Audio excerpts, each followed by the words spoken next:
I would like to introduce the next performer, who is Peter. Peter, if you'd like to maybe turn your camera on, awesome. Hi, Peter is Sydney. a PhD student at, hi Peter. Yeah, so I have your introduction here. PhD student at the University of Southern California in Los Angeles with a focus on combinatorics. Do you want to tell us a little bit about that? Yeah, so I started my PhD here in Los Angeles in 2017, and I study combinatorics, which is a fancy way of saying the mathematics of counting things, classifying things, and organizing things. And it's a lot of fun being a graduate student because I get to sort of just play around with the sorts of puzzles that interest me. And the trick that I'm about to show you is a fun little application of some combinatorics. So I'm excited to share some of that with all of you. Well, that sounds like a lot of fun. So what do you need to get your trick started? Okay, so what I'm going to need, so here's how the trick's going to work. I'm going to get the audience to give 5 different numbers. So what I'd like is for someone in the YouTube comment to write down a list of 5 different integers between 1 and 100 inclusive. So those could be, 2 and 7 and 99 and 100 and 51, whatever you want, a list of 5 numbers. And Sydney was going to check those YouTube comments, and she's going to pick one of those sequences. And she is going to tell me 4 of the 5 numbers in that sequence. And I, using a mixture of psychology and magic, I'm going to divine what the missing 5th number is. Okay, so with the online format, you're going to have to sort of trust that I'm not watching the YouTube comments, but I promise you that I'm not. And then once Sydney sees some of these, some list of 5 different numbers between 1 and 100 pop up on the YouTube, she can tell me 4 of them, and we'll get the trick started. In the All meantime, right. Oh, sorry, I'd already got numbers. Do you want to pick oh, another set or? No, this is perfect. I'm going to share my screen, if that's going to work here, with my magical notes here, and I'm just gonna make a note of what those 5 numbers are. All right, so I have 4 of the numbers for you, and these are from Slug Biker: 11, 42, 98, 98, and 5. 5. Okay, so here's one thing that I know. One thing that I know is that when people pick numbers randomly, they don't often pick even numbers. And so one thing that interests me here is that in this case, it looks like there are 2 even numbers, which seems like more than I would expect. So my guess is that maybe this 5th missing number here is also an even number. I'm seeing some other numbers pop out at me. In particular, I'm seeing some prime numbers here. And so, for instance, I see this 2 here, and I see this 5 here. That's kind of interesting to me.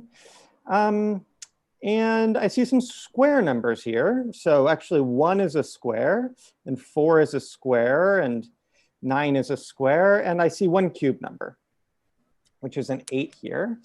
But I'm particularly drawn to these prime numbers. So maybe we'll forget about, maybe we'll forget about some of these other numbers. And Sydney, you can see my screen okay, is that right? Yes. Okay, terrific. Okay, so I'm seeing a 2 and a 5 here. Because there are so many square numbers, I'm thinking this isn't going to be 25, which is also a square number. And so I'm guessing that missing number that exists, we're going to swap this one over here and this one over here. And my guess is that the missing number is 52. Is that correct? Is correct. Yes. Excellent job. Terrific. Okay, so maybe I think it would be fun if we try and do this again to just make sure that I didn't get lucky here with all the primes and the squares and the cubes and the odds and the evens. And so So I haven't checked the YouTube comments. I imagine that more than one person submitted a sequence. Sydney, could you maybe see if you can find another sequence in the YouTube comments? Yes, I have picked out another one. Just trying to make sure. Let's see here. Okay. Give me 1 second. Yeah, no problem at all. All right, so I have the first four numbers for you. Okay, great. 67, 67, 79, 79, odd numbers here, I like it. 32, 32, a very even number. and 83. And 83. And as a Okay. note, this came from Manish Kumar, so thank you for your numbers. Great, wonderful. Okay, so let's see. Let's see if I can guess what that last number is. Okay, so let's see here. Okay, so here's one thing that I'm noticing that's kind of interesting about this is as we have a lot of different numbers here. We have a 2 and we have a 3 and we're missing a 4. We have 2 3s. We're missing a 4 and we're missing a 5. And we have a 6 and we have a 7. We have a couple 7s and an 8 and a 9. So one thing that's interesting to me about this is that the numbers 1 and 4 and 5 are missing here. So that's kind of surprising that that we're seeing so much coverage of different numbers. Let me see what else I can think about here. One thing that's also interesting is that we have the last number in the numbers that I have is there's a 3 and a 7 and a 9, which are all of the odd numbers except for 1 and 5. And so I guess I have to guess that this number is going to end with either a 1 or a 5. And I'm going to guess that it ends with a 5. And also, these numbers here are pretty big numbers. They're sort of all bigger than 15 here. So I'm going to guess that our missing number here. I'm going to guess that it's 45. Is the number 45? Yep, absolutely. Great job. Terrific. Okay, so this one, these arrows go straight down. So this is just 45. Okay, so let me tell you about how this trick works. How this trick works has really nothing to do with psychology, and it has nothing to do with the numerology here. It didn't have anything to do with the prime numbers in this first example. It didn't have anything to do with these even or odd numbers. That was all just some showmanship. And this was actually a kind of a cool application of information theory and a kind of cool application of combinatorics. Okay, so let's see how this works. So here, let me tell you a few things about this. Let me keep this actually. Let me scroll down here and tell you a few things about this. The first thing is that Sydney is communicating information with me.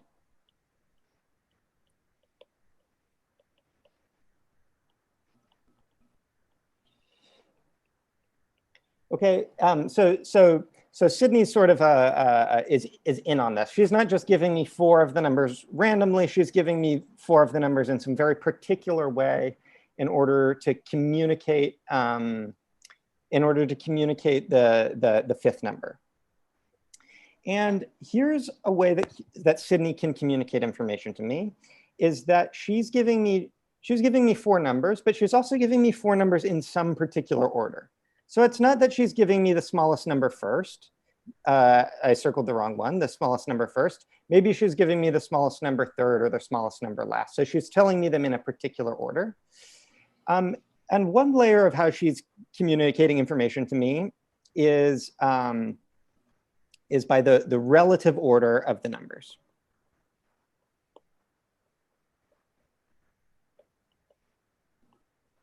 So one thing you might ask is, well, like, how many different things could Sydney possibly tell me with 4 different numbers? And if Sydney has 4 particular numbers, then it turns out that there's 24 different ways that she can order the numbers. So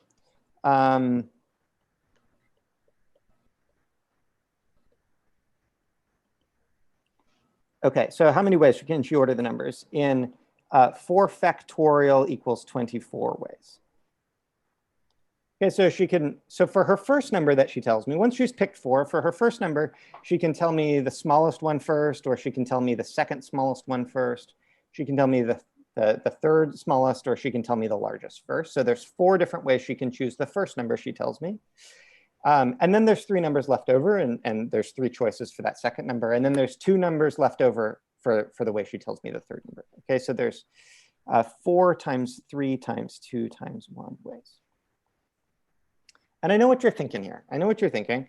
You're thinking, hey, we had 100 different numbers to choose from, and Sydney can only tell you, she can only give you 24 different bits of information. And that's kind of true, and we'll get to that. But actually, she can tell me a little bit more, because not only does she tell me 4 numbers in some particular order, she also gets to choose which number to leave out. Okay, so let's talk about how she might communicate 1 out of 24 numbers to me. So what I'm going to do is I'm going to take one of these examples. Let's grab this example here. And we're going to talk about how she could order this. So, okay. So what we're going to do is we're going to take the smallest number and we're going to label it with a 1. And we're going to take the second smallest number, label that with a 2, and the third with a 3, and the fourth with the largest number with a 4. Okay, so this corresponds somehow to the arrangement of the numbers 1 through 4. It corresponds to the arrangement 2, 3, 1, 4. Okay, and now I'm going to do something that's maybe not terribly telegenic, but I'm going to write down all of the 24 different orderings that we can have. So let's try and do it. So we can have, there's 6 different orderings of 1, 2, 3, 4 that start with 1. And there are 6 that start with 2. All right, we have just the right number of squares here. We have 6 that start with 3. And we have 6 that start with 4. Okay, and we're looking for the number of this one, 2, 3, 1, 4. Okay, of the ones that start with a 2, sorry, of the ones that start with a 1, there's 2 that start with a 2, and 2 that start with a 3, and 2 that start with a 4. There's 2 that, for the next one, there's 2 that start with a 1, 2 with a 3, 2 with a 4. And maybe you're seeing how this pattern is going. This is going to be a 1 and a 2 and a 4. And then lastly, we have a 1 and a 2 and a 3. Okay, and we're almost done here. So now we're just going to fill in the last of this. This is going to be, we could have a 3 and a 4 here, or a 4 and a 3. We could have a 2 or a 4, or a 4 and a 2. We could have a 2 and a 3, or a 3 and a 2. We could have a 3 or a 4 or a 3, and a 1 or a 4, and a 4 and a 1 and a 3. Whoops. And a 1 and a 3 and a 3 and a 1. Okay, over here we can have a 2 and a 4, or a 4 and a 2, or a 1 and a 4 and a 4 and a 1, or a 1 and a 2, or a 2 and a 1, and just 6 to go. 2 and 3 and 3 and 2 and 1 and 3 and 3 and 1, and 2 and 1 and, oops, let's do this in order, 1 and 2 and 2 and 3. Okay, so I've written all of these down, and I've written them down in alphabetical order. I've written them down in lexicographic order. Okay, and the information, the 24 different pieces of information that could have been communicated to me by the order these numbers were given to me was this one, 2, 3, 1, 4. And so, in other words, that communicated to me the number 2, 3, 1, 4, this number here, which is not the first, second, third, fourth, fifth, sixth, seventh, or eighth, but the 9th. Okay, so this relative order that Sydney gave me the numbers said that this corresponds to number 9. Okay, 9 out of 24. Okay, so the idea here is given four numbers, that there's 24 different parts of information that can be given to me, and I got sort of information packet number 9. Okay, now how do we narrow this down from 9 isn't enough to communicate all of the numbers between 1 and 100 besides these four, right? We sort of need like 96 pieces of information here. Let's see, I have an error in this last entry. Let's fix that real quick. Okay, so how do we narrow this down? And here's what we're going to do. So let's come back and let's grab all this information that we have. So these were the numbers in some order that were given to Sydney. And here's what we're going to do. We're going to grab this one. Maybe let's just write these in actual order. So this will be 32 and 45 and 67 and 79 and 83. Okay. So the first thing that we're going to do is we're going to pick, so Sydney's going to pick which number to communicate to me. Or in other words, Sydney will pick which four numbers she's going to give me, right? These things are equivalent. And here's how Sydney will do it, is we're going to take these numbers and we're going to add them up, and then we're going to take their remainder when we divide by 5. Okay, so if we add all these things up and divide by 5, well, here's what I'm seeing. I'm seeing that the 1, the 2, and the 3 sort of have a 0 remainder if we add them up and divide by 5. The 5 has a 0 remainder if we divide by 5. And then we have this 7 and this 9, which add up to 16. And so the remainder, if we add all of these up, has remainder 1. 1 if we divide by 5. Okay, so here's the important thing. We have this remainder 1. And so, so what Sydney will do is she will label these. We're going to label these like a computer scientist. So we're going to label these from 0, with all the possible remainders we could have, from 0 up to 4. And because the remainder is 1, what we're going to do is we're going to choose 45 here. So Sydney will use these 4 numbers to communicate 45 to me. Okay, so she's picked her numbers. And I know that we've communicated this sort of communication scheme. And so I know this. I know that if she's choosing, if the number is between 32, the smallest number, and 67, the second smallest number, that when I add up these 5 numbers, that I should get something that has a remainder 1 when we divide by 5. Okay, so Sydney gave me these numbers. She gave me, well, what order did she give them to me in?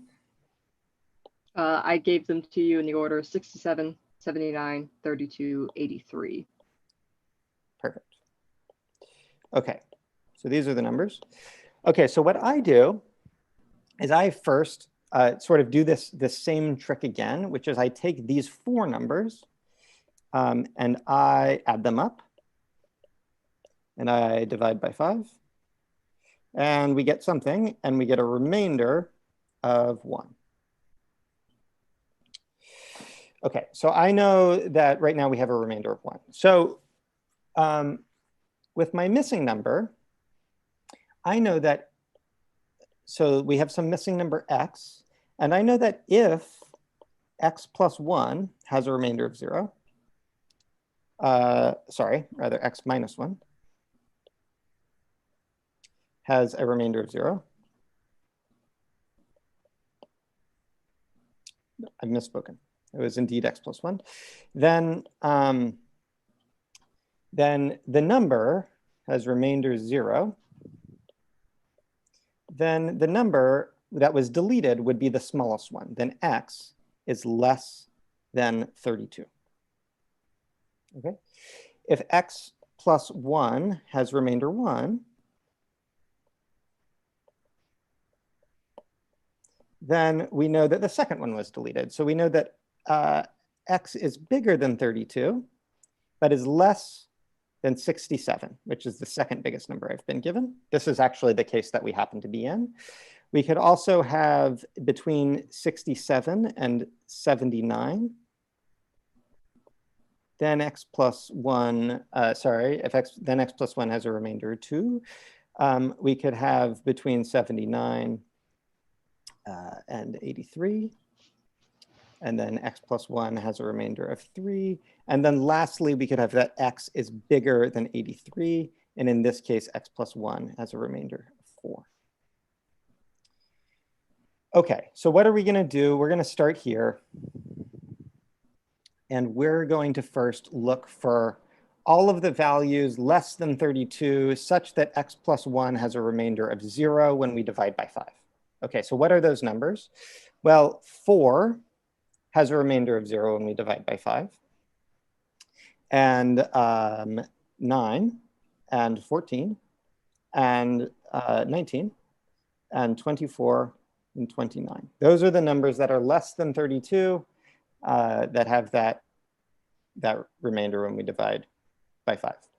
Okay, and then let's go into this second case. We'll call this the orange case. And now we're looking for numbers such that x plus 1 has a remainder 1, numbers where x is between 32 and 67, and this will be 35 and 40 and 45. That's our number that we're going to be looking for. 50, 55, 60, and 65. These are our orange numbers. Okay, and then we'll do some green numbers. So these are numbers between 67 and 79. These are all numbers that sort of potentially Sydney could be trying to communicate to me. So what's this going to be? This is going to be 71, I believe, and 76. And that's it. It's our green numbers. And then we're going to have some blue numbers. Do we have any blue numbers? We're going to have 82. Let's see. Yep, 82 is in there. Is our only blue number. And then the rest are going to be our purple numbers, our pink numbers. Okay, and so what's this going to be? This is going to be things like 88 and 93 and 98. Okay, if I got all of this arithmetic right. So here are the numbers that we could possibly have. And let's count up how many numbers we have. We have 1, 2, 3, 4, 5, 6, 7, 8, 9, 10, 11, 12, 13, 14, 15, 16, 17, 18, and 19 numbers. And remember that by the order that I'm given these 4 numbers, that it can communicate 24 different things. And Sydney used those numbers to give me number 9 here. So she says, take the 9th thing. And so now the moment of truth, we count 1, 2, 3, 4, 5, 6, 7, 8, 9. And we circle our 9th number. And that is the number that we were trying to describe, is 45. Okay, so that's the technique of how Sydney both chose the number and encoded the number to give to me, and then how I decoded the information that she was giving to determine that this number is 45. How we actually did this in practice, though, is that I gave Sydney a little calculator so that she could type this in, and it would do all of that arithmetic behind the scenes, and then give me that rate sequence to decode. And I have, if you look online, you can find some places where this is available. But in particular, if you go to my homepage, peterkagey.com, there's a link to seeing where you can try out this trick. So there's a place where you enter the 5 numbers, and it gives you that sequence like Sydney gave me. And then that magician can take that sequence of 4 numbers, and it will return that 5th number that was started with. Wow, that was very amazing, Peter. Thank you for explaining all of that. It's very impressive you can do that. Yeah, it's a pretty wild feat. So this sort of lives somewhere between combinatorics and maybe computer science in terms of encoding information and knowing how much information you can encode. And this particular trick has some really nice generalizations too. So I know I only have a couple minutes left, but let me tell you what some of those generalizations are. So the first is that we did this trick with numbers between 1 and 100, but actually you can do this exact same trick with numbers between 1 and 124. Maybe I'll write it this way, between 1 and 124. And so one sort of common implementation of this trick is to do it with cards. And so one way you could think about how you might do this with cards is you number the cards from the ace of hearts is 1 all of the way up to whatever is number 52. You number the cards in some way, and then you have the audience, as the audience picks 5 of the cards, and the assistant shows 4 of the cards in some particular order, and that communicates that last card. So this trick can work on decks up to size 124. And this trick, if you want to look it up, is called communicating the card. One last thing that I'll say before I go is you might wonder, well, what if you sort of change the rules a little bit? What if you said instead of picking 5 numbers, that you pick 6 numbers? Then you can, if you pick 6 numbers and the assistant shows 5, you can actually communicate for a much, much bigger deck. And the rule is that if you pick n numbers, then the assistant shows n minus 1 cards, then the biggest deck size that you can do is n factorial plus n minus 1 is the number of cards in the deck. Cards in the deck. And this is actually something that the little web applet that I put together supports too, which is if you have, if you want the assistant to give 10 cards sorry, the assistant has the audience give 10 cards and reveals 9 of them. Well, now you can do this with sort of these absurdly large numbers. These are numbers on the order of 10 factorial, which is really big. Wow, thank you so much for that, Peter. I think we are just about ready to switch over to the next speaker. Did you want to shout out your website real quick or anything before we switch over? So that website is just my first name and last name .com, and you can go on there, and it's a pretty rudimentary website, but there's some links, and one of them is called Card Trick or something like this. And if you click on that, then you can play this trick on your friends and family. All right. Well, thank you so much, Peter. I think I'll go ahead and introduce the next speaker now. Hope you have a good night, Peter. Perfect. Thanks again, Sydney. All right. Bye.